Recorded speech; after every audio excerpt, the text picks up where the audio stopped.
ইসলামী front media সুন্নিয়তের একটি YouTube channel. প্যারা হাজিরিন, যে মুনিব তার নিজের ব্যাপারে আমাদেরকে জানিয়ে দিয়েছেন যে তিনি আমাদের বন্ধু। এই পৃথিবীতে একজন মুমিন মুসলমান তার সবচেয়ে নিয়ারেস্ট ডিয়ারেস্ট সবচেয়ে কাছের বন্ধু হচ্ছেন একজন। বলেন তো তিনি কে? আল্লাহ। আল্লাহ নিজে জানিয়ে দিয়েছেন, আল্লাহু ওয়ালিয়ুল্লাযিনা আমানু ইউখরিজুহুম মিনাজ যুলুমাতি ইলান নূর। আল্লাহ হচ্ছেন যারা বিলিভার, বিশ্বাসী, তাদের বন্ধু। তিনি তার বন্ধুদেরকে জুলুমাত থেকে, অন্ধকার থেকে আলোর দিকে নিয়ে যান। আল্লাহ এমন বন্ধু যিনি স্বার্থের জন্য বন্ধুত্ব করেন নাই। আল্লাহ পাক এমন বন্ধু যিনি বন্ধুর মর্যাদা কখনো ক্ষুণ্ণ করেন না। তিনি এমন বন্ধু যেই বন্ধু বিপদ আপদ বালা মুসিবত যেই সময় আমরা তাকে ডাকি না কেন, আমাদের কোনো ডাককে তিনি ইগনোর করেন না, এড়িয়ে যান না। বরং তিনি বলে দিয়েছেন, উদউনি আস্তাজিব লাকুম, তোমরা আমার কাছে চাও, আমি আল্লাহ দেওয়ার জন্য প্রস্তুত হয়ে আছি। সুবহানাল্লাহ। আমরা এজন্য আমাদের এই সমাজে যারাই আমরা আছি মাঝে মাঝে কষ্ট পাই, ব্যথা পাই, দুঃখ পাই, যন্ত্রণায় অনুভব করি। আর আমরা আমাদের সবার আগে যাদের সাথে শেয়ার করি আমাদের কষ্ট দুঃখ, তা আমাদের একেবারে কাছের বন্ধু। আমাদের পাশে যে আমাদের কথা শুনে তার কাছে আমরা আমাদের কথাগুলো শেয়ার করি। বাট অথবা আজকের সোশ্যাল মিডিয়াতে আমরা আমাদের কষ্টগুলো শেয়ার করি ফেসবুকে, ঠিক কিনা জোরে বলেন? একটা স্ট্যাটাস দিয়ে যে একটা পোস্ট দিয়ে দেই, কিন্তু যাদেরকে উদ্দেশ্য করে আমার এই পোস্ট, আমার এই স্ট্যাটাস, আমার অনেক বন্ধু সেটা দেখে না। দেখলেও সেখানে একটা রিয়াকশন দেয় না, একটা কমেন্ট করে না, লাইক দেয় না। কথা কোন আছে না নেই? কিন্তু একজন মনিব, একজন বন্ধু যিনি তার কাছে যে কোনো মুহূর্তে সবকিছু বলা যায়, তার কাছে বলতে হলে আপনার আমার মোবাইলের এমবি, আমার মোবাইলের নেট কানেকশন থাকার প্রয়োজন নেই। যার কাছে চাইতে হলে কোনো ফর্মালিটিজের প্রয়োজন নেই। যার কাছে গভীর রাতে ডাকলেও তিনি শোনেন, গভীর অন্ধকার থেকে ডাকলেও তিনি শোনেন, অতল নদীর আর সাগরের তলদেশ থেকে ডাকলেও যিনি শুনেন। বলেন তো তিনি কে? আল্লাহ। যিনি আমাদের জন্য তার ভালোবাসাকে উৎসর্গ করে দিয়েছেন, যিনি বলেছেন, শয়তান আমাকে চ্যালেঞ্জ দিয়েছে। শয়তান বলেছিল, ইয়া রাব ওয়া ইজ্জাতিক লা আগওয়ান্না ইবাদাকা মা কানাতিল আরওয়াহ ফি আজসামিহিম। আয় আল্লাহ, আপনার ইজ্জতের কসম, আপনার গোলামদেরকে আমি মিসগাইড করতেই থাকবো যতদিন তাদের দেহে রূহ আছে। নাউজুবিল্লাহ বলেন। শয়তান আমাদেরকে বিভ্রান্ত করবে, এই চ্যালেঞ্জ ছুড়ে দিয়েছে আল্লাহর সাথে। আল্লাহ রাব্বুল আলামিন জানিয়েছেন, তুমি আমাকে চ্যালেঞ্জ জানিয়েছো। শয়তান মনে রাখবা, তুমি কসম করেছ একটা। আমার আল্লাহ আমাদের কেমন বন্ধু, তিনি শয়তানের বিপক্ষে, মানব জাতির পক্ষে 3 বার নিজের পক্ষে কসম করেছেন। বলেন সুবহানাল্লাহ। আল্লাহ রাব্বুল আলামিন জানিয়ে দিয়েছেন, ওয়া ইজ্জাতি ওয়া জালালি ওয়া ইরতিফাউ মাকানি লা আগফিরান্নাহুম মা কানু ইস্তাগফিরুন। আমার গোলামদেরকে তুমি বিভ্রান্ত করবে। রে ইবলিস, তুমি আমাকে চ্যালেঞ্জ দিয়েছো, আমি আমার গোলামদের কেমন বন্ধু। আমার গোলামরা তামাম জিন্দগি গুনাহ করবে, পাপ তাপে লিপ্ত থাকবে, কিন্তু আমি আল্লাহ জানিয়ে দিলাম, আমার ইজ্জতের কসম, আমার সম্মানের কসম, আমার মর্যাদার কসম, আমার মহত্বের কসম, এই 3 কসম করে বললাম, আমার গোলাম পাপ করতে করতে করতে করতে ক্লান্ত শান্ত হয়ে যাবে, টায়ার্ড হয়ে যাবে, অবসন্ন হয়ে যাবে, কিন্তু আমার গোলাম যতদিন আমার কাছে মাফ চাইতে থাকবে, আমি আল্লাহ মাফ করতেই থাকবো। সুবহানাল্লাহ। আমি ক্লান্ত হব না, আমি ক্লান্ত হই না। লা তা'খুযুহু সিনাতু ওয়ালা নাওম। আল্লাহ পাককে কোনো ঘুম, নিদ্রা, তন্দ্রা আচ্ছন্ন করতে পারে? এজন্য আমরা সেই মনিবের দরবারে শুকর গুজার করব এখন, যিনি আমাদেরকে আজকের এই মাহফিলে হাজির হওয়ার তৌফিক দিয়েছেন। আমরা শুকর গুজার করতে রাজি আছি না নাই?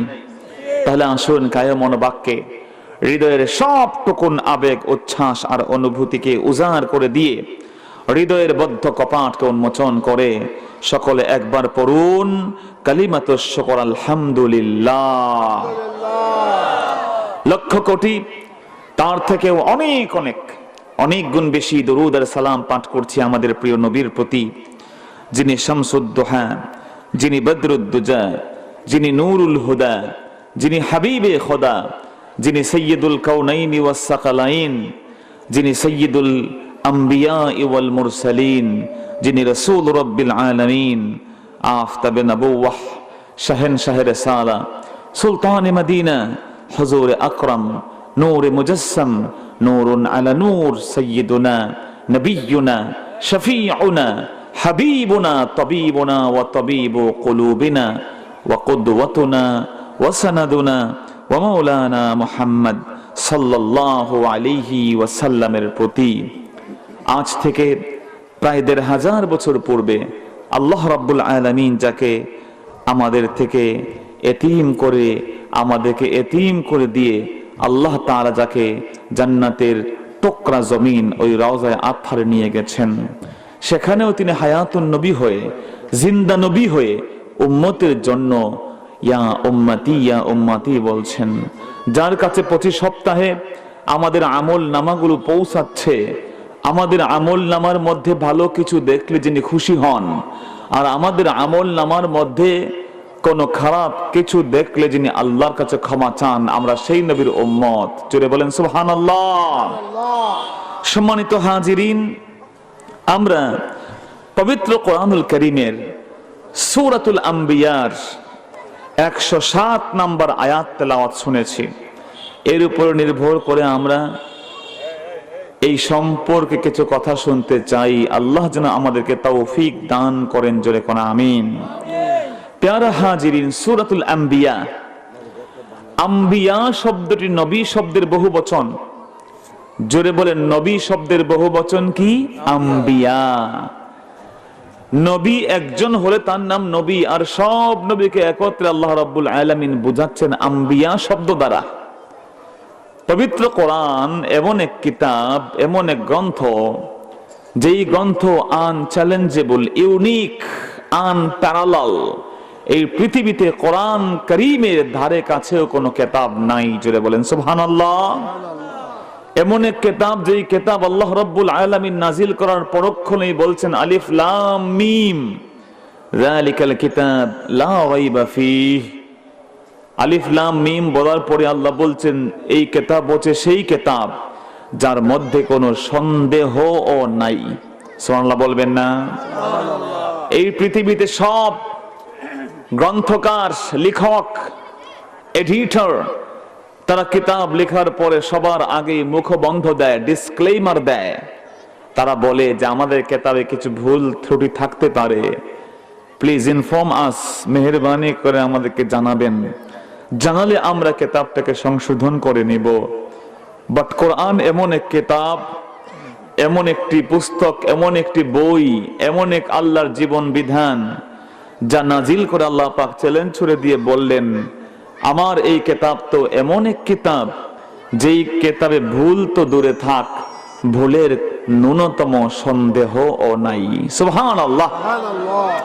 এজন্য জগতের যেই মানুষ কোরআন শরীফের ভুল ধরতে গেছে, সে ভুল ধরতে তো পারেই নাই, বরং কোরআন কারীমের ভক্ত, অনুরক্ত, কোরআন কারীমের শিক্ষায় শিক্ষিত, দীক্ষায় দীক্ষিত হতে বাধ্য হয়ে গেছে। বলেন না সুবহানাল্লাহ। আজকের এই পৃথিবীতে কোরআন শরীফের শত্রু কিছু মানুষ আছে না নাই? আরে ভাই জোরে বলেন, আছে না নাই? অনেকের কানের ভিতরে কোরআন কারীমের তাফসীর মাহফিল, ঈসা আলাইহিস সালামের মাহফিল, সুন্নি সম্মেলন বলি, আল্লাহর দ্বীনের বাণীগুলো তাদের কানে যখনই ঢোকে তাদের সহ্য হয় না, এমন লোক আছে না নাই? আছে। কথা বলেন, আছে না নাই? নানা কারণ অকারণে বাংলাদেশের মাহফিলগুলো বন্ধ হচ্ছে, ঠিক কিনা বলেন?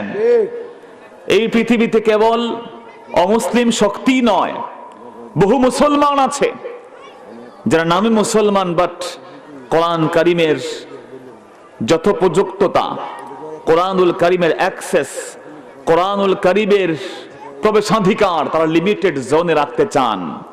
তারা মনে করেন কোরআন শরীফ চলবে শুধুমাত্র মসজিদে, শুধুমাত্র মাদ্রাসায়। তারা কোরআন শরীফকে সমাজের অন্য কোনো কাজে লাগাতে রাজি না। জোরে বলেন, এমন লোক আছে না নেই? যারা মনে করেন, স্টেজে যারা আছেন প্লিজ আর কথা বলবেন না, আর সেকেন্ড টাইম বলবো না আমি, প্লিজ।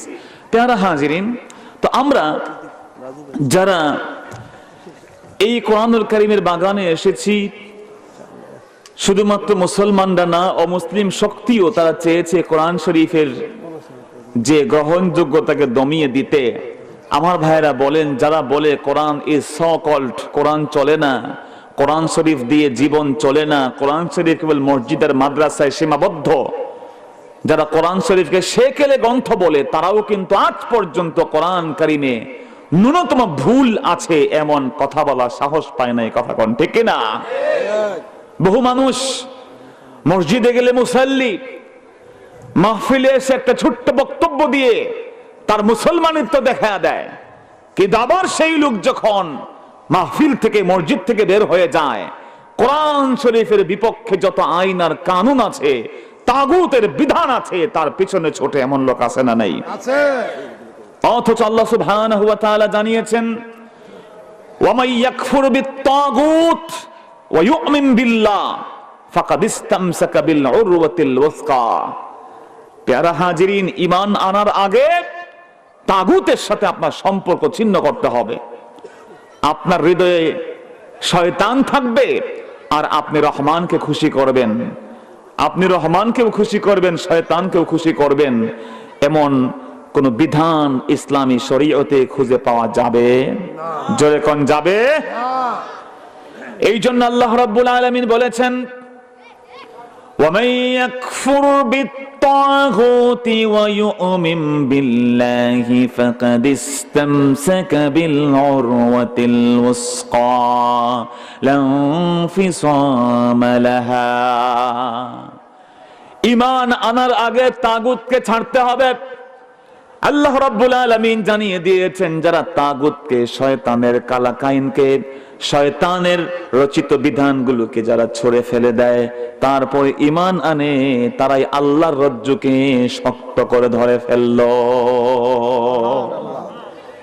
ঠিক তেমনি আপনি যে কালিমা পড়েন, ওই কালিমাতুত তাওহীদের প্রথম কথা হলো লা ইলাহা। প্রথমে আপনাকে বলতে হয় কোনো ইলাহ নাই, কোনো ইলাহ নাই, কোনো ইলাহ নাই। তার মানে হলো তাগুত সব বাদ, ইলাহ হচ্ছেন মুসলমানদের একজন। জোরে কোন তিনি কে?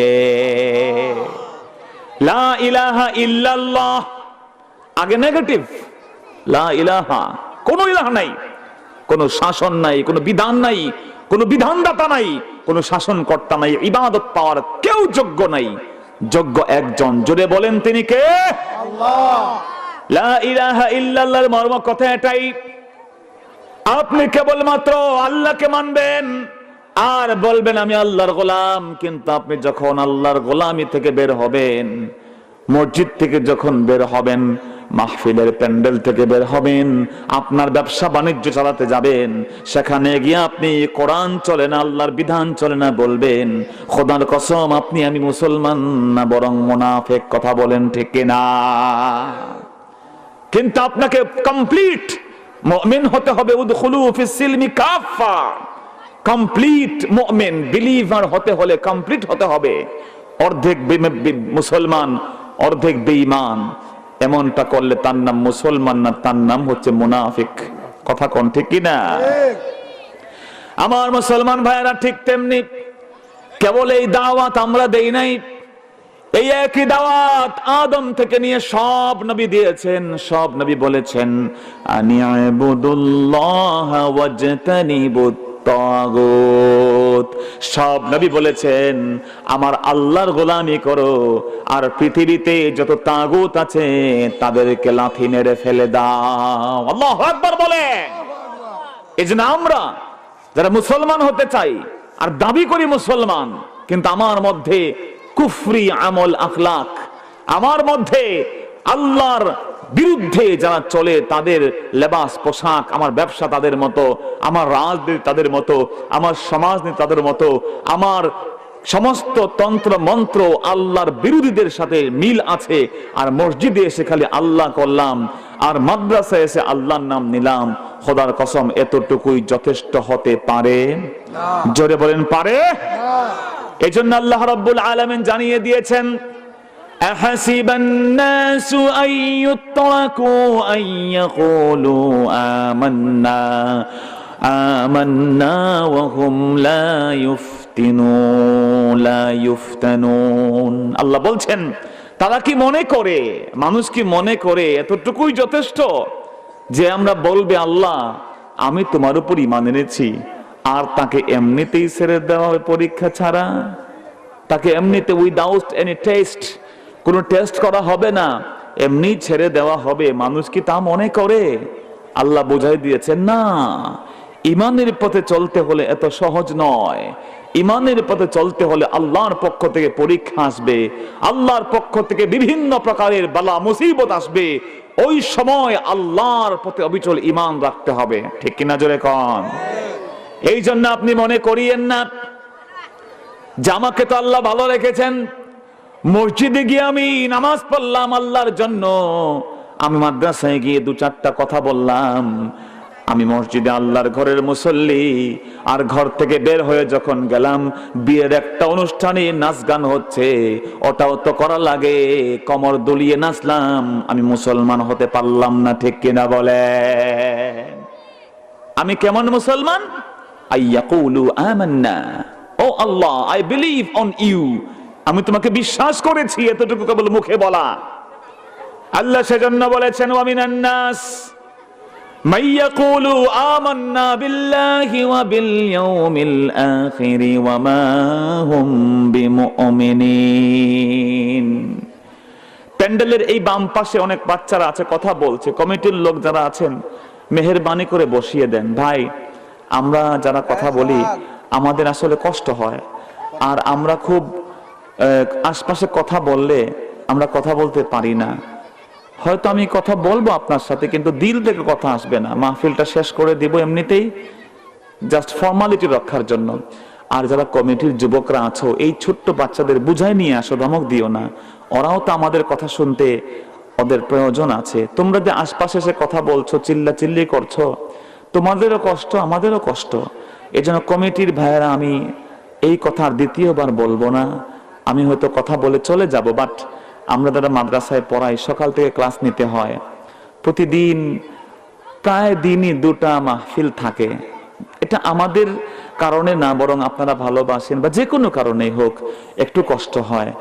অনেক জায়গাতে মাইক পছন্দ মতো থাকে না, এজন্য আশপাশে যারা আছেন, আমাদের স্টেজে হোক অথবা বামে ডানে দূরে, বাচ্চারা তো সব বুঝে না, যারা আপনারা যুবকরা আছেন এবং এই মাহফিলকে যারা ভালোবাসেন, কোরআন কারিমকে যারা ভালোবাসেন, কোরআন শরীফের ইজ্জতে প্লিজ নিজেরাও কথা বলবেন না, আর কেউ কথা বললে ওটা নিজ দায়িত্বে একটু তাদেরকে বুঝায় দিবেন যে ছোট্ট বাবারা, এটা কথা বলার জায়গা না, প্লিজ আর কেউ কথা বলবেন না। আল্লাহ পাক আমাদেরকে বুঝার তৌফিক দান করুন, জোরে কোন আমিন। ভাইরা, আল্লাহ বলছেন ওয়া মিনান নাস, মানুষের মধ্যে অনেক মানুষ আছে যারা বলে আমান্না বিল্লাহ, আমি ঈমান আনলাম আল্লাহর উপরে, ওয়া বিল ইয়াউমিল আখির, আর পরকালের উপরে। আল্লাহ বলছেন ওয়া মা হুম বিমুমিনিন, আল্লাহ জানেন দিলের খবর। দিলের খবর জানেন কে? ইয়ালামু খাইনাতাল আয়ুন ওয়া মা তুখফিস সুদূর,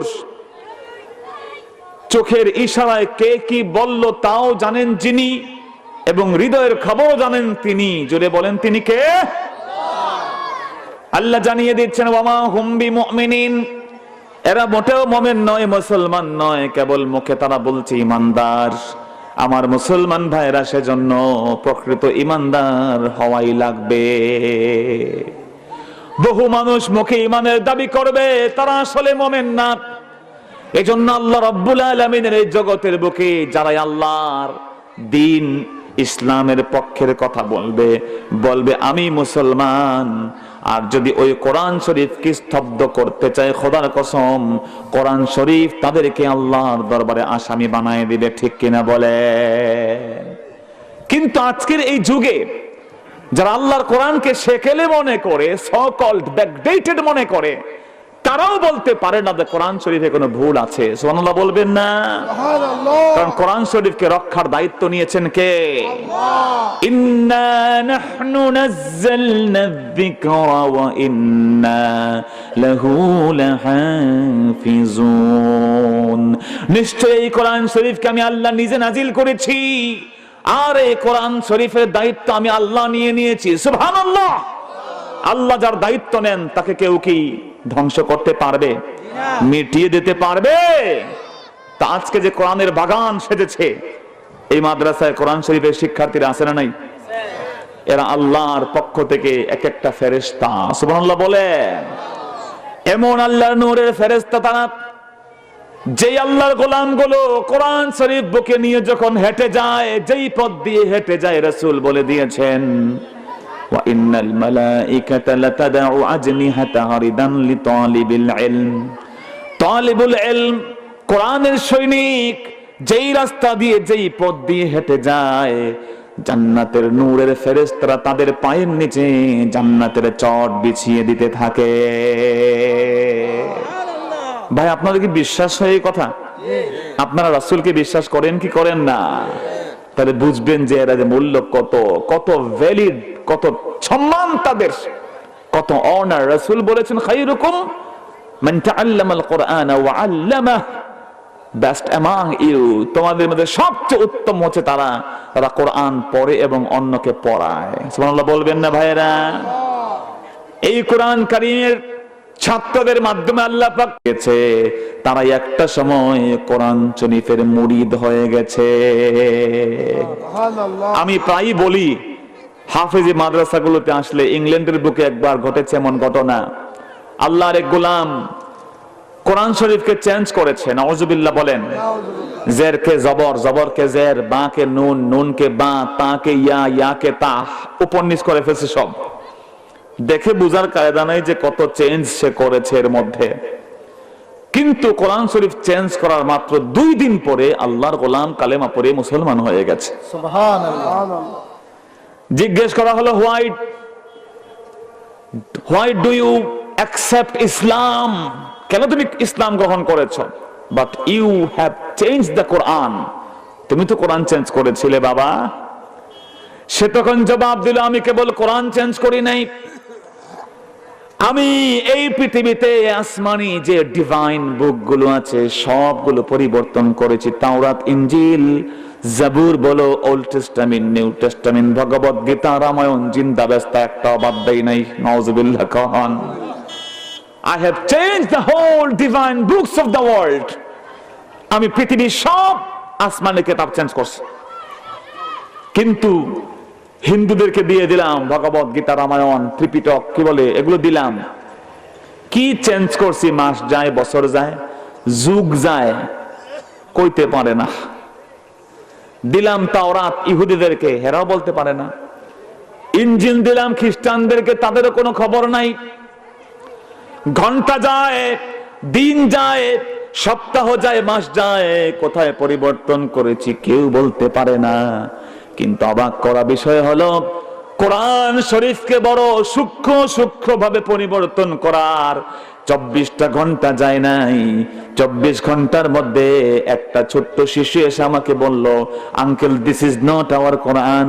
এটা আমাদের কাছে আল্লাহর পক্ষ থেকে নাজিল হওয়া কোরআন নয়। আমি বললাম, তুমি কি পড়তে পারো? তুমি ছোট মানুষ, এখনো নাক চাপলে দুধ বের হয়ে আসবে মায়ের, তুমি পড়তে পারো ঠিক মতো? সে বলল, আঙ্কেল, নট অনলি রিসাইটেশন, কেবল আমি পড়া নয়, আমি আল্লাহর এক গোলাম, আমি হোল কোরআনে যত আয়াত আছে যত সূরা আছে সবগুলোকে আল্লাহ আমার সিনার ভিতরে মানকুশ করে দিয়েছেন। বলেন সুবহানাল্লাহ। আমি জিজ্ঞেস করলাম তুমি কি ওই আয়াত পড়তে পারবা? বলল কোন আয়াত পড়েন তো, তার বাকিটা আমি পড়ব। উল্টে পাল্টে সামনের আয়াত জিজ্ঞেস করলাম, পিছনের আয়াত জিজ্ঞেস করলাম, যেখান থেকে জিজ্ঞেস করি ছোট্ট শিশু বুলবুলি পাখির মতো তর তর তর তর করে কোরআন পড়তে থাকে। আমি বুঝে ফেললাম সে ভুল বলে নাই, সত্যই বলেছে। আমার ভাইরা, তার মানে বুঝে ফেললাম এই কোরআন শরীফকে মাত্র 24টা ঘন্টা পরিবর্তন করে টিকাইতে পারি নাই। 1500 বছর হয়ে গেছে এই কোরআন শরীফকে কেউ পরিবর্তন করতে পারে নাই, কিয়ামত পর্যন্ত পরিবর্তন করতে পারবে না। এটাকে হেফাজত করবেন কে? আরো জোরে কে? অতএব কোরআন শরীফের সৈনিক যারা হবে, কোরআন শরীফকে ভালো যারা বাসবে, কোরআনের মাহফিলকে যারা শ্রদ্ধা সম্মান করবে, সম্মান করে পার্টিসিপেট করবে, তাদের সাথে আছেন যিনি, দূরে বলেন তিনি কে? আরো জোরে কে? আর এই কোরআন শরীফের মাহফিলের সাথে শত্রুতা যারা করবে, কোরআন শরীফকে মিটিয়ে দিয়ে চাইবে যারা, কোরআন শরীফকে যারা মনে করবে সে কেলে চলে না, তাদের বিরুদ্ধে আছেন যিনি, জোরে বলেন তিনি কে? ওয়াল কুরআনু হুজ্জাতুন লাকা আও আলাইক। রাসূল বলেছেন কোরআন তোমার পক্ষেও সাক্ষী অথবা তোমার বিপক্ষেও সাক্ষী হতে পারে। এই জন্য হাজিরিন, মেহেরবানি করে বলছি, এই কোরআন শরীফের বাগানে আমরা বসতে পেরেছি, খুশি না বেজার? আরো জোরে খুশি না বেজার? তা আমরা এই কোরআন কারিমে নবী রাসূলদের কাহিনী শুনেছি। এই কোরআন কারিম কেন ব্যতিক্রম? কারণ কোরআন কারিম আমাদের রাসূলের উপর নাজিল হয়েছে। আমার রাসূল কেবল তার নিজের কথা বলেন নাই, আমার রাসূল তার কোরআন কারিমে নবী ইউসুফের কথা বলেছেন, ঠিক কিনা জোরে কন? তিলাওয়াত করে শুনিয়েছেন। আল্লাহ যা নাজিল করেছেন ওই কোরআন কারিমে সূরা ইউনুস, নবী ইউনুসের নামে সূরা আছে না নাই? ভাই সূরা ইব্রাহিম আছে না নাই? সূরা নূহ আছে না নাই? সব নবীর কথাবার্তা আছে। যাদের কথা বাদ গেছে সবাইকে আল্লাহ এক করে একটা সূরা তাদের জন্য উৎসর্গ করে দিয়েছেন, ডেলিকেট করে দিয়ে বলছেন সূরাতুল আম্বিয়া। সুবহানাল্লাহ বলেন। পৃথিবীতে 1,24,000 নবী রাসূল, সবাইকে আপনি বিশ্বাস করতে হবে। কেবল বিশ্বাস নয়, কোন নবী রাসূল সামান্যতম গুনাহ করেছেন এমনটি মনে করলে আপনার ঈমান থাকবে না। আল্লাহু আকবার বলেন। কেমন সম্মান, কেমন ইজ্জত আল্লাহ পাক কোরআন কারিমে সব নবীকে ধরে ধরে ধরে ধরে রাসূলের মাধ্যমে আমাদের কাছে পৌঁছায় দিয়েছেন। সুবহানাল্লাহ। এজন্য আমরা উই আর দ্য প্রাউড মুসলিম, আমরা গর্বিত মুসলমান। কেন? কারণ আমরা যেমন আমাদের নবীকে সবচেয়ে বেশি ভালোবাসি, মূসা নবীকে কম ভালোবাসি না। কথা কোন ঠিক কি না? আমরা যেমন আমাদের নবীকে দিল দিয়ে ভালোবাসি, জীবন দিতে প্রস্তুত, ঈসা নবীকে কম ভালোবাসি না। ইব্রাহিম নবীকে যখন তার আলোচনা হয়, আমাদের সন্তান সন্ততিকে ইব্রাহিমের মতো হতে বলি, মূসার মতো সাহসী হতে বলি, নবী ইউনুসের মতো ধৈর্যশীল হতে বলি, নবী ইউসুফের মতো চরিত্রবান হতে বলি। কথা কোন ঠিক কিনা? ভাইরা, সব নবীকে আমরা ভালোবাসি। এই ভালোবাসা শিখাইছে কে? আমার আল্লাহর রাসূল। জোরে বলেন সুবহানাল্লাহ। কারণ তিনি কোনদিন অন্য নবীর থেকে নিজেকে বড় মনে করেননি। তিনি সব নবীর আলোচনা আসলে নিজেকে ছোট মনে করে অন্যকে বড় মনে করতেন। আর আমাদের দেশের আলেম ওলামা, ফাজেল ফুজালা, পীর মাশায়েখ, বুজুর্গানের দিন যারা আমরা আছি, আমরা সবার আগে নিজেকে বড় মনে করি, অন্যকে ছোট না মুসলমানই মনে করি না। কথা কোন ঠিক কিনা? আছে না নাই?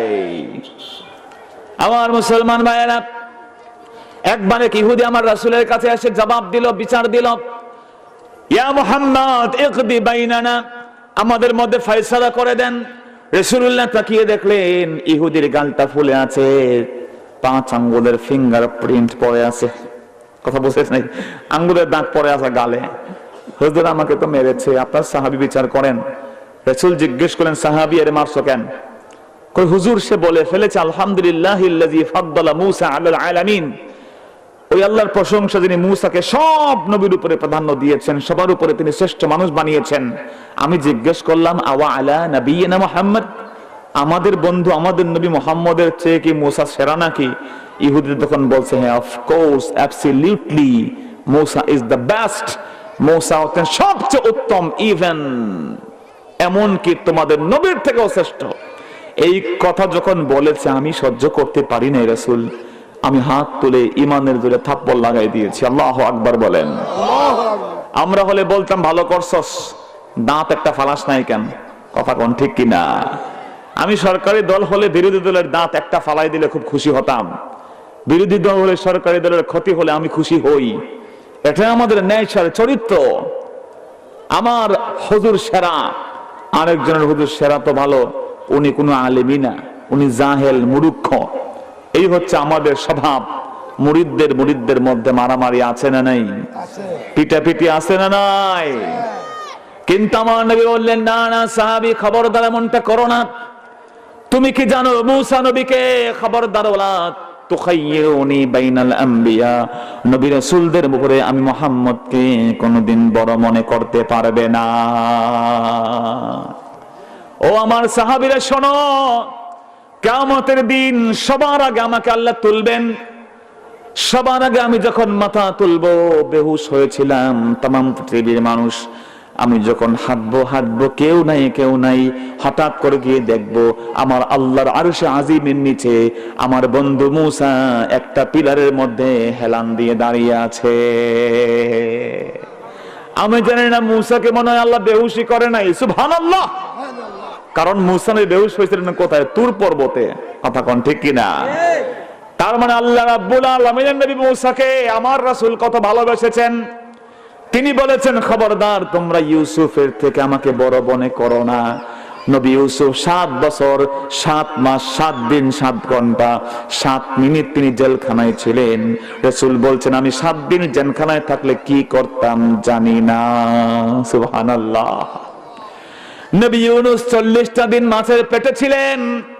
আমার রাসূল বলেছেন, ওয়াল্লাহি লা ইয়ামবাগি লি আহাদিন আইয়াকুলা আনা খায়রুম মিন ইউনূস বিন মাত্তা। কোন গোলামের জন্য এ কথা বলা জায়েজ নেই যে আমি নবী ইউনূসের থেকে সেরা। আমি বলতে রাসূল নিজেকেও বোঝাতে পারেন, আর আমি বলতে আমরা যারা আশির উম্মত, কেউ যেন এ কথা না বলে যে আমি বেটার দেন ইউনূসের থেকে ভালো আমি, এটা যেন কেউ না বলে। রাসূল বলেছেন, ইউনূস 40 দিন মাছের পেটে ছিল, আমি এই সময়টুকু থাকলে কি করতাম জানি না। তুমি কি চাও? ওর কাছ থেকে ওই লাইটটা নিয়ে নেন, অত অ্যাক্সিডেন্ট করবে। একটু জিকির করেন, লা ইলাহা ইল্লাল্লাহ, লা ইলাহা ইল্লাল্লাহ, পিছনে ইল্লাল্লাহ, লা ইলাহা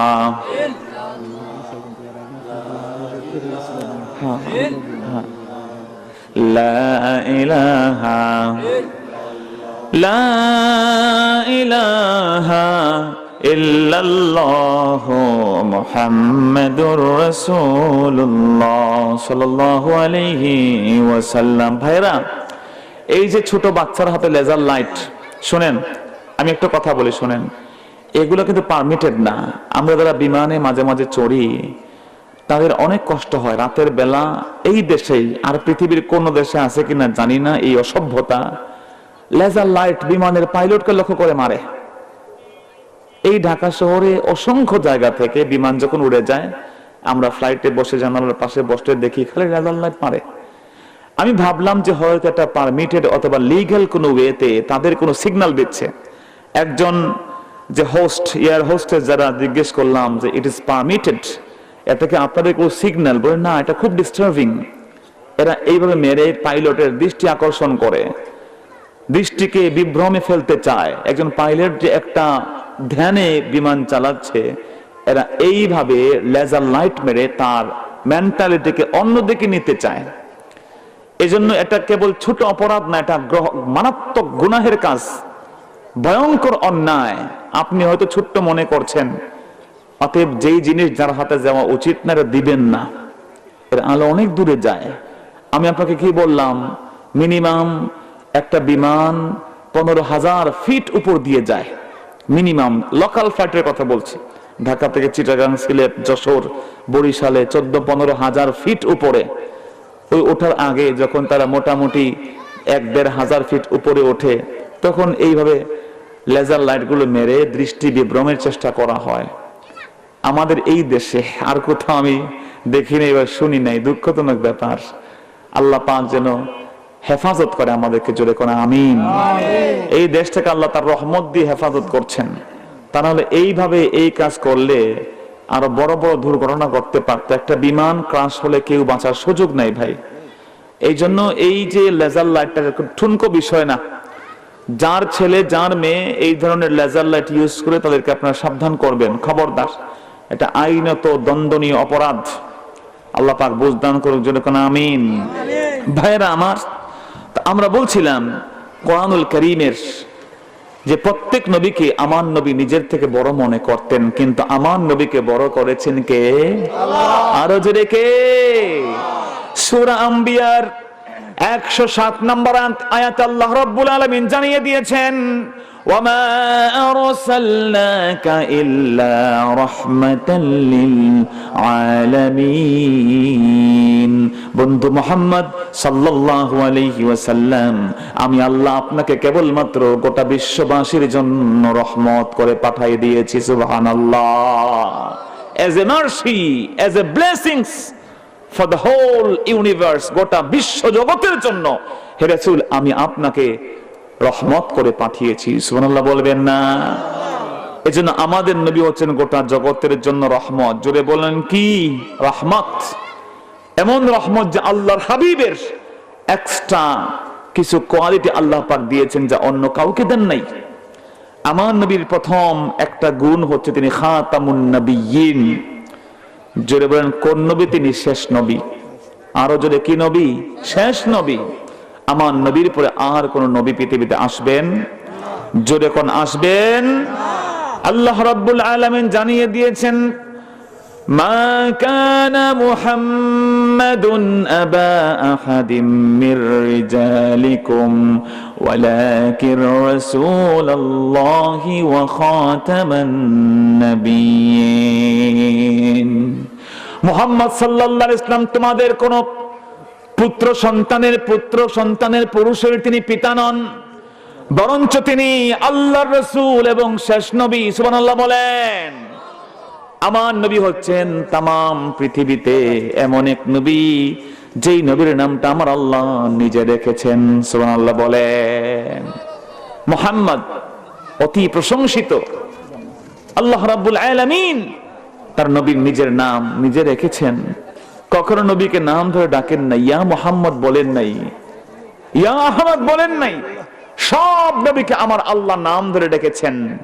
ইয়া আদম উসকুন আনতা ওয়া যাওজুকাল জান্নাহ, ও আদম তুমি আর তোমার বিবি দুজন মিলে জান্নাতে থাকো। ইয়া ইব্রাহিম বলে ডেকেছেন, ওয়া নাদাইনাহু আইয়া ইব্রাহিম কাদ সাদ্দাকতার রুইয়া, O Ibrahim you have completed your dream, তুমি তোমার স্বপ্ন পূরণ করে ফেলেছো। সুবহানাল্লাহ বলেন। মূসা নবীকে আল্লাহ ডাক দিয়ে বলছেন, ওয়া মা তিলকা বিয়ামিনিকা ইয়া মূসা, ও মূসা তোমার ডান হাতে ওইটা কি? মূসা বলেছেন, আল্লাহ এটা হচ্ছে আসা, আমার লাঠি। সুবহানাল্লাহ বলেন। ইউসুফকে ডেকেছেন, আরিদ আন হাযা ইয়া ইউসুফ, ইউসুফ আরিদ আন হাযা, ইউসুফ রে যথেষ্ট হয়েছে, আর দরকার নাই, এর থেকে বিরত থাকো। সমস্ত নবীকে আল্লাহ নাম ধরে ডেকেছেন, কিন্তু আমার নবীর নাম মুহাম্মদ। আমার আল্লাহ কোনদিন ইয়া মুহাম্মদ বলে ডাকেন নাই। সুবহানাল্লাহ। বরং আল্লাহ রাব্বুল আলামিন ইয়া রাসূলুল্লাহ, ইয়া হাবিবাল্লাহ, ইয়া আইয়ুহার রাসূল, ইয়া আইয়ুহান নবী বলে ডেকেছেন। সুবহানাল্লাহ বলবেন না ভাইরা? আমার মুআজ্জাজ মুহতারাম হাজিরিন, এটা আমার রাসূলের ইউনিক কোয়ালিটির মধ্যে একটা বড় কোয়ালিটি যে আমার আল্লাহ অন্য যত নবীর নাম আছে তাদেরকে মেনশন করে ডেকেছেন, বাট আমার রাসূলকে নাম ধরে ডাকেন নাই। এটা আমার রাসূলের প্রথম একটা অন্যতম শ্রেষ্ঠ গুণ। সুবহানাল্লাহ বলেন।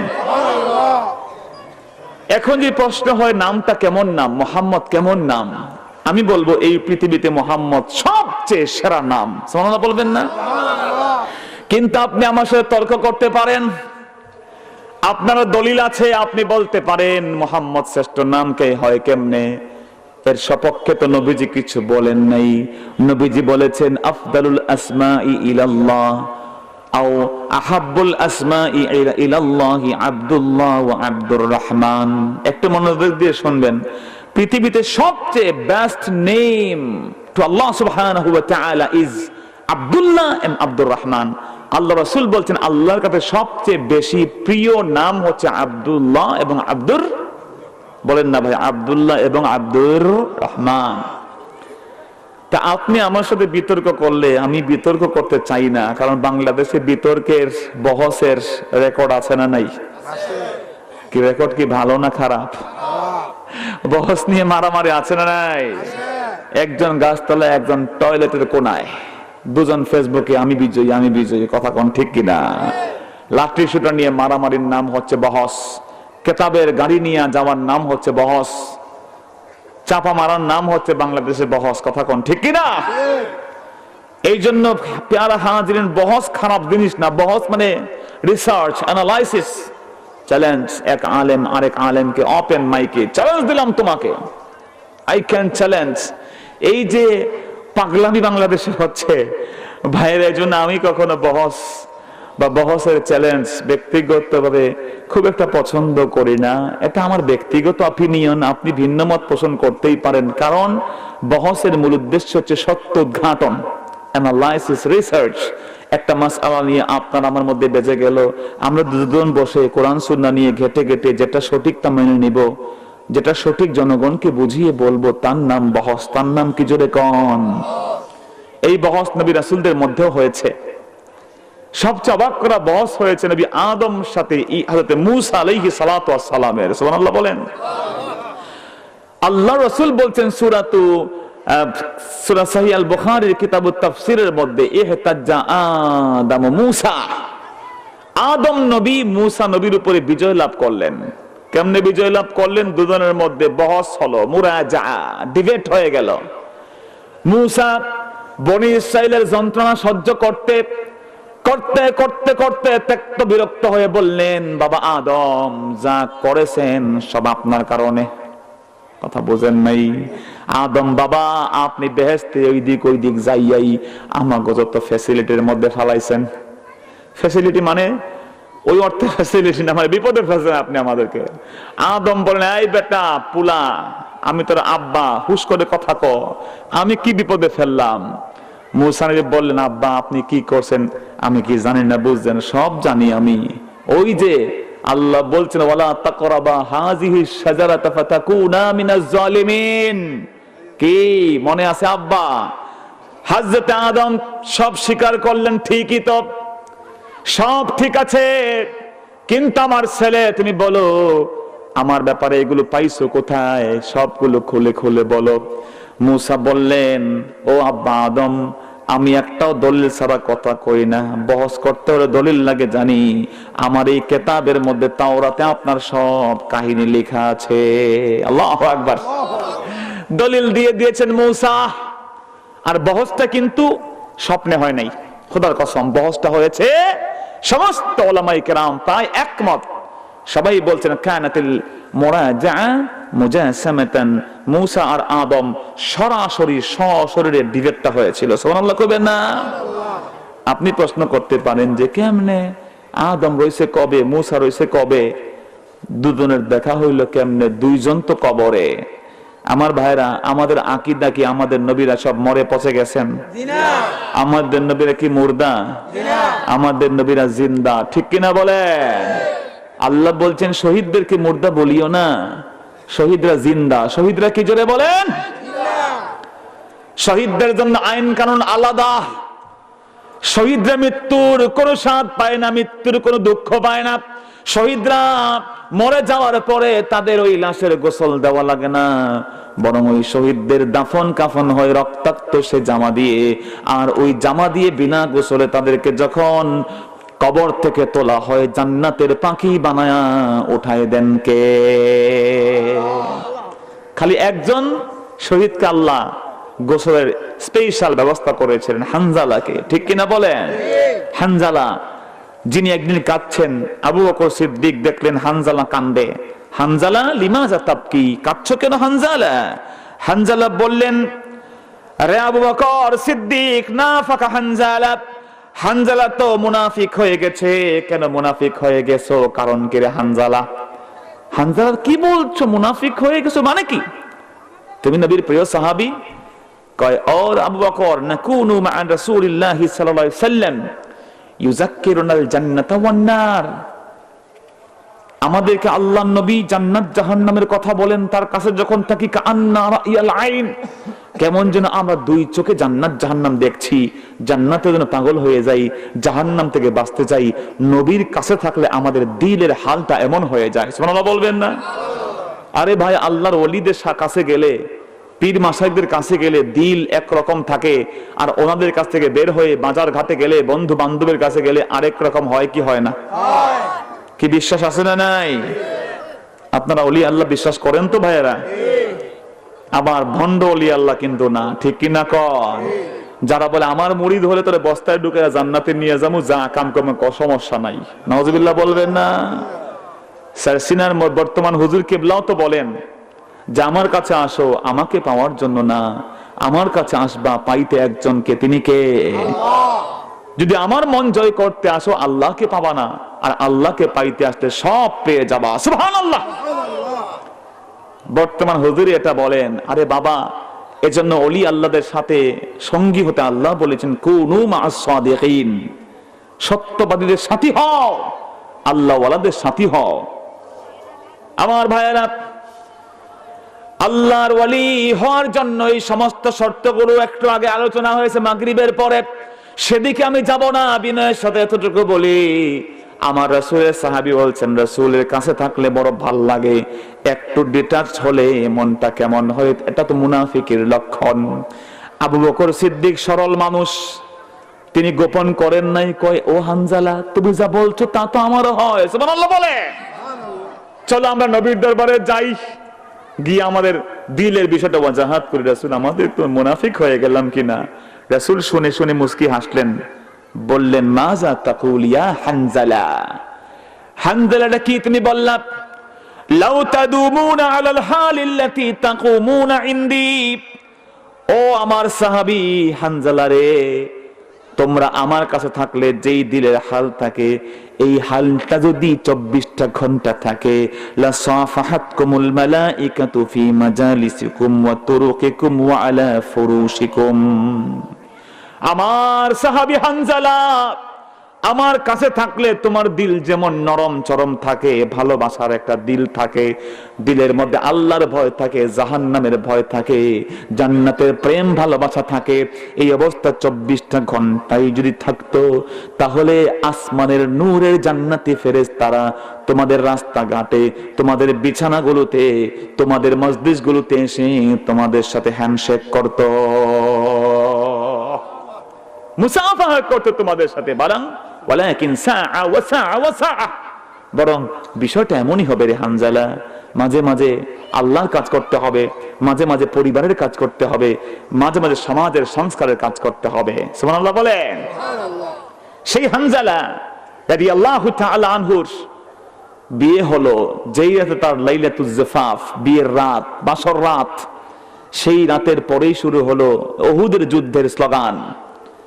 হানজালা রাদিয়াল্লাহু বিয়ে করেছেন জামিলা নামে একজন মহিলাকে, সে আবার আব্দুল্লাহ ইবনে উবাই ইবনে সালুলের কন্যা, মুনাফিক সর্দার বাবা, আর মেয়ে পাক্কা মুসলমান। সুবহানাল্লাহ বলবেন না ভাইয়েরা? ভাইয়েরা, আব্দুল্লাহ ইবনে উবাই ইবনে সালুলের ছেলেও ছিলেন আব্দুল্লাহ, উনিও পাক্কা মুসলমান ছিলেন। বাবা কাট্টা মুনাফিক, বাট সন্তান কাট্টা ইমানদার মুসলমান। আল্লাহু আকবার। জামিলার সাথে বিয়ে হলো, বিয়ের রাতে একসাথে ছিলেন তারা, ফজরের পরেও হয়তো মিলিত হয়েছেন, একে অপরের সাথে ফিজিক্যাল ইন্টারকোর্স হয়েছে। যারা মুরব্বীরা আছেন জানেন তখন গোসল করতে হয়, ফরজ, ঠিক কিনা বলেন? যদি আপনি স্বামী স্ত্রী একে অপরের সাথে মিলিত হন, কোন ধরনের কিছু আপনার সেই বিশেষ জায়গা থেকে বের নাও হয়, তারপরে গোসল করা ফরজ। ইজা ইজতামা আল খাতানান ওয়াজাবাল গোসল, যখনই দুই লজ্জাস্থান একত্রিত হবে গোসল ফরজ হয়ে যাবে। ভাইয়েরা আমার, হযরতে হানজালা চিন্তা করেছেন গোসলটা একটু পরে করব, কিন্তু সকালবেলা তিনি শুনতে লাগলেন আল্লাহর কোন গোলাম ডাক দিয়ে বসেছে, আন্নাফির আন্নাফির আন্নাফির হাইয়ান আলাল জিহাদ, জিহাদের দিকে ছোট, জিহাদের দিকে ছোট। মুসলমান ভাইয়েরা আমার, হযরতে হানজালা যখন জিহাদের খবর পেয়েছেন, এমনিতেই বদরের যুদ্ধে তিনি যেতে পারেন নাই, তরবারটা নিয়ে নিয়েছেন, বর্মটা পরে নিয়েছেন, গোসল যে করা লাগবে ভুলে গেছেন, দৌড় দিয়ে জিহাদের ময়দানে চলে যাচ্ছে। জামিলা বললেন, প্রাণের স্বামী, একটা বার অন্তত পিছনে ফিরে তাকাও, তোমার চেহারাটা দেখি। তুমি যেমন ভাবে জিহাদে যাচ্ছ, যদি ফিরে না আসো, যাতে কিয়ামতের কঠিন ময়দানে তুমি স্বামীকে আমি ভুলে না যাই রে স্বামী। চলে গেলেন জিহাদের ময়দানে, শহীদ হয়ে গেলেন। আল্লাহু আকবার বলে। দুনিয়ার থেকে আখিরাতকে প্রাধান্য কেমনে তারা দিয়েছেন সাহাবীরা। রাসূল বলেছেন শহীদদের গোসল লাগবে না, কবর দিয়ে দাও। হঠাৎ দেখলেন একটা মেয়ে খালি দৌড়ায় পাগলের মতো, এদিকে একবার দৌড়ায়, ওদিকে আরেকবার। রাসূল ডাকলেন, কে তুমি? তো জামিলা, আমার হানজালার বিবি, তোমার না বাসর রাতটা কালকে হয়েছে, তুমি দৌড়াও কেন? আমার বন্ধু জামিলা তখন কান্নার ছোটে বললেন, রাসূল আপনি তো বলেছেন শহীদদের গোসল প্রয়োজন নাই, আপনি বলেছেন শহীদের গোসলের প্রয়োজন নাই, কিন্তু আমার হানজালা তো শহীদ হয়ে গেছে রাসূল। আবু সুফিয়ান বলে দিয়েছে, আল হানজালাতু বিল হানজালা, মানে আবু সুফিয়ানের একটা ছেলের নাম ছিল হানজালা, ওইটা বদরে মারা গেছে কাফের অবস্থায়। কি অবস্থায় জোরে কর না? কাফের অবস্থায়। আর উহুদে মুসলমানদের হানজালা মারা গেছেন, শহীদ হয়েছেন। আবু সুফিয়ান বলে ফেলেছে, আল হানজালা বিল হানজালা, ওইখানে আমাকে হানজালা মারছো, মুসলমান তোমাকে হানজালারে মেরে ফেললাম। নাউজুবিল্লাহ বলবেন না ভাইয়েরা। সেই হানজালা তো শহীদ হয়ে গেছে গো রাসূল। আপনি বলেছেন শহীদদের গোসল লাগবে না, কিন্তু আমি তো জানি আমার হানজালার উপরে গোসল ফরজ ছিল। এই খবর তো আমার হানজালা কেউ কে বলতে পারে নাই, আমি লজ্জা ভেঙে সব বলে দিলাম। আসমান থেকে আওয়াজ আসলো, বন্ধু ইরফা রাসাকা, মাথা তুলেন।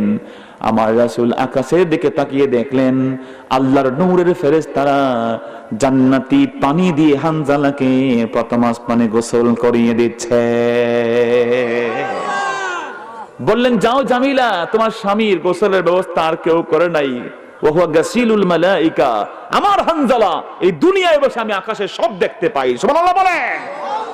যাও, দৌড়ে যাও, তোমার স্বামীর গোসল কোন মানুষ দেয় নাই, আমার আল্লাহ স্পেশাল ফোর্স পাঠিয়ে জান্নাতি পানি দিয়ে লুবান আতর দিয়ে গোসলের ইন্তজাম করে দিয়েছেন। সুবহানাল্লাহ। জামিলা বলেন, আমি যখন লাশ দেখলাম হানজালার, ওই লাশের চুল থেকে জান্নাতের তাসনিমের পানিগুলো টপ টপ করে পড়ছিল। এত সুঘ্রাণ, এত সুঘ্রাণ, এত সুঘ্রাণ দুনিয়ার কোন লোবান কোন আতরের না। এমন বহু সাহাবী ছিলেন জীবন উৎসর্গ করেছেন দ্বীনের জন্য। আর আমরা মনে করি ইসলাম খালি মসজিদে আর মাদ্রাসায়, ঠিক কিনা জোরে কোন? ভাইরা আমার, আরেকজন সাহাবী ছিলেন সাদ আস-সালামি রাদিয়াল্লাহু তাআলা আনহু, তার চেহারায় ছিল বসন্তের দাগ। সাদ আস-সালামি রাসূলের কাছে এসে বললেন, রাসূল আপনি বলেছেন নিকাহু মিন সুন্নতি, বিয়ে করা আমার সুন্নাত, কিন্তু সুন্নাত কেমনে পালন করব গো নবীজি? আমার তো চেহারার মধ্যে বসন্তের দাগ, কেউ আমার দিকে বিয়ে করে আমাকে বিয়ে করতে চায় না, চেহারা দেখে রিজেক্ট মেরে দেয়, ছেড়ে দেয়, বলে তুমি বিয়ে করা লাগবে না। রাসূল কি করতাম? রাসূল বলেন, এক কাজ করো, আমর ইবনে ওয়াহাব আছে মদিনার সবচেয়ে বড় লোক, তার মেয়েটাও খুবই সুন্দরী, যাও আমার পক্ষ থেকে প্রস্তাব নিয়ে যাও, আমি তোমাকে জামাই হিসেবে তার পাঠাই দিলাম। সুবহানাল্লাহ বলবেন না ভাইয়েরা? মুসলমান ভাইয়েরা আমার, হযরত সাদ আস-সালামি আমর ইবনে ওয়াহাবের দরবারে গেলেন, গিয়ে বললেন, রে আমর ইবনে ওয়াহাব, আল্লাহর নবী আমি সাদ ইবনে সাদ সালামেকে পাঠিয়েছেন আপনার মেয়ের জামাই হিসেবে, আমাকে রিসিভ করেন। আমর ইবনে ওয়াহাব যখন শুনছেন এই লোকটা এমনি গরিব মানুষ, দেখতেও সুন্দর না, আমার বড় লোক, আমি এমনিতে আমার মেয়েটাও ধনী, খুব সুন্দরী, খুবই সুন্দরী আমার মেয়ে, আমার মেয়েকে বিয়ে করতে আসছে।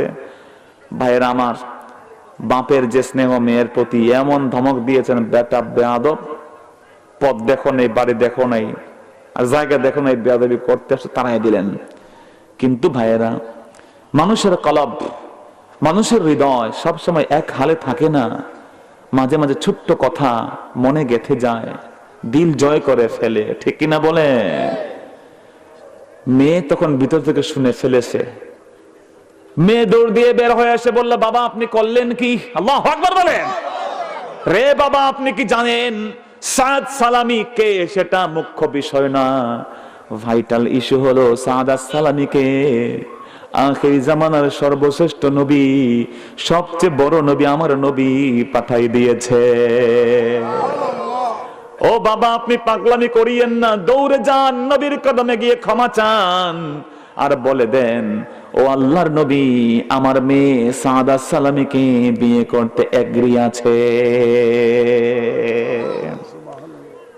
চলে গেলেন সাদা সালামির কাছে, গিয়ে বলেন, ভাই তুই চল, রাসূলের কাছে মাফ চাইতে হবে, আমার বেয়াদবি যে করছি গুলো বলিস না, রাসূল আমার ক্ষমা চাই, আমার মেয়ে রাজি আছে, আমার কোনো আপত্তি নাই। সুবহানাল্লাহ বলেন।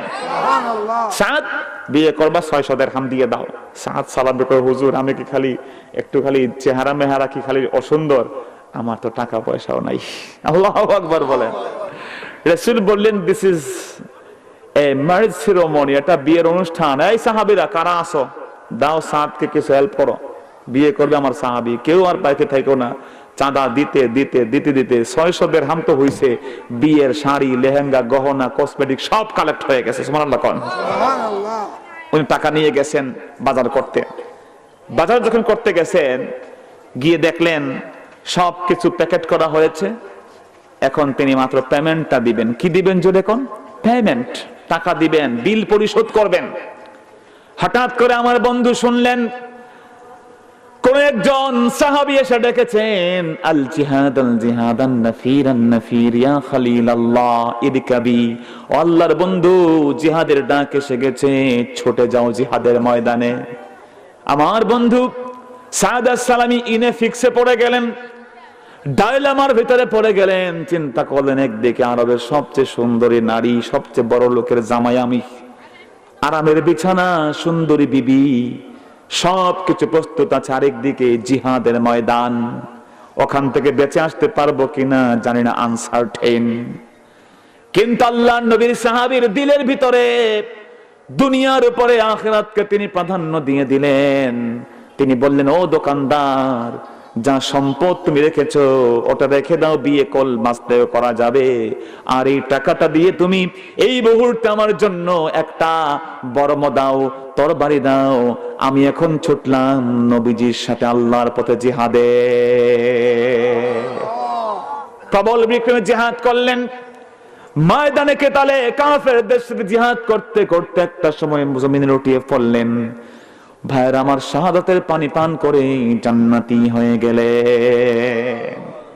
নবীজি আমার সাদ সালামের লাশ মোবারক যখন দেখেছেন, এত কেঁদেছেন, অন্য কোন সময় তিনি এত কাঁদতেন না। রাসূল তাকিয়ে দেখলেন সাদ সালামির মাথাটার আঘাত, এত প্রচন্ড আঘাত এসেছে, সাদ সালামির মাথা থেকে তার মগজটা পর্যন্ত জমিনে পড়ে গেছে। রাসূল হাউমাউ করে কাঁদলেন, একটু পরে আকাশের দিকে তাকালেন, আবার দ্রুততার সাথে মাথা নিচু করে ফেললেন, আকাশের দিকে তাকিয়ে মুচকি হাসলেন। সাহাবীরা পরে জিজ্ঞেস করলেন, নবী এমনটা কেন করলেন? রাসূল বললেন, আমি সাদের যখন লাশ দেখেছি রে সাহাবী, আমি তখন তার ওই কল্পনা সামনে রেখেছি যে সুন্দরী বিবি, সুন্দর বিছানা, সবচেয়ে ধনী মানুষের জামাই, ওই সব কিছু রেখে দিয়ে আমার সাথ বিয়ের বড় বাসনা ছিল, ইচ্ছা ছিল, তামান্না ছিল, কেউ তাকে জোর করে বিয়ে করায় নাই। এরপরেও সব ছেড়ে দিয়ে আমার সাহাবী কি গ্রহণ করলো, তার মাথার থেতলে গেছে। এই দৃশ্য দেখে আমি কান্না করে দিয়েছি। আল্লাহ বলেন, বন্ধু সাহাবী কি আছে একটু উপরে তাকান। আমি তো নবী, এই জমিনে তাকিয়ে উপরে কি হয় সব দেখতে পাই, তাকিয়ে দেখলাম জান্নাতে আমার সাদের জন্য সব আল্লাহ প্রিপারেশন করে রেখেছেন। সুবহানাল্লাহ বলেন। তো দেখি এই কেতাবে আল্লাহ যা লিখে রেখেছেন ওই কেতাবটা আগে নাকি আমি আগে? কেতাব আগে না আমি আদম আগে? কে আগে বল? মুসা নবী চুলকায় বলেন, আব্বা মাত্র কথা কইছেন তো, আপনি কে? এই পৃথিবীর সব কিছুর আগে আল্লাহ এর মধ্যে সব লিখে রাখছেন। সুবহানাল্লাহ বলবেন না? আদম তখন বললেন, আল্লাহ সবকিছু আগে লিখে রাখছে বেটা, তা আমার অন্যায়টা কি? সুবহানাল্লাহ বলবেন না? কথা বুঝছেন তো আমার? যে আগে তো সব লিখে রাখছেন আল্লাহ কিতাবুল্লাহ, তা আমি কি করছি না করছি এটা দিয়ে আমারে দোষারোপ করো কেন তুমি? আমি তো আল্লাহর হুকুমের গোলাম। সুবহানাল্লাহ বলেন। এই জন্য মুসা নবী মেনে নিছেন। কিন্তু আমরা তো বহস হইলে কিছু মানতে চাই না। আমি বলছিলাম যে মোহাম্মদ নাম উত্তম নাকি আব্দুল্লাহ আব্দুর রহমান উত্তম, আমি বিশ্বাস করি এবং আমার সাথে অধিকাংশ মুহাদ্দিসরা বিশ্বাস করেন আব্দুল্লাহ আব্দুর রহমান উত্তম, বাট মুহাম্মদ নামের থেকে উত্তম নয়। সুবহানাল্লাহ বলেন। কারণ মুহাম্মদ নাম রেখেছেন কে? জোরে বলেন। আমার আল্লাহর নবীর নামকে আল্লাহ উঁচু করেছেন। আল্লাহ বলছেন ওয়ারাফা'না লাকা যিকরাক, বন্ধু মুহাম্মদ তোমার নামকে আমি উঁচু করেছি।